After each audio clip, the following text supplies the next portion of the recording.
In my day, we didn't have the internet, so it was purely word of mouth, and those opportunities weren't really there, and if they were there, we were probably missing them.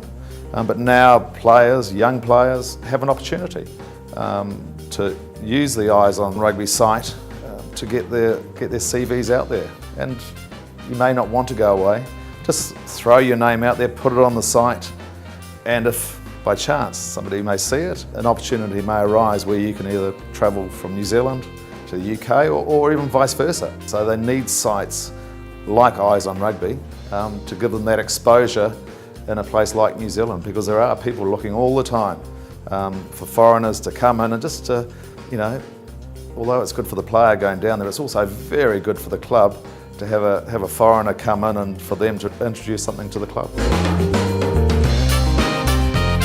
Travelling the world as a young person through rugby is a wonderful thing to do, and obviously a lot of students up here have gap years.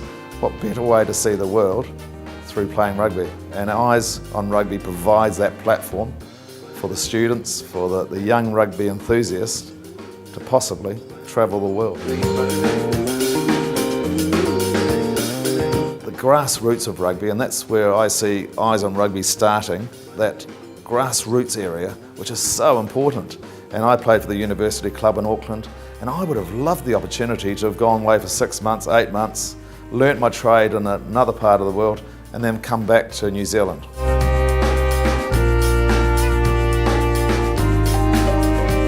I think the selection of Warburton as captain is a good selection in terms of Warren Gatland and the connection they have there.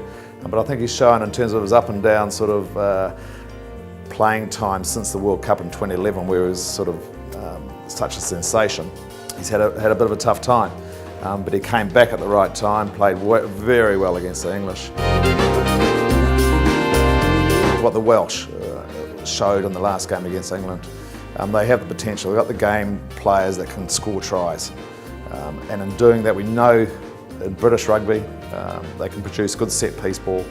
They're very good at the collision area, but in terms of creating opportunities, I think they have the back line that in past maybe they haven't had, that can score tries. So that will worry the Australians.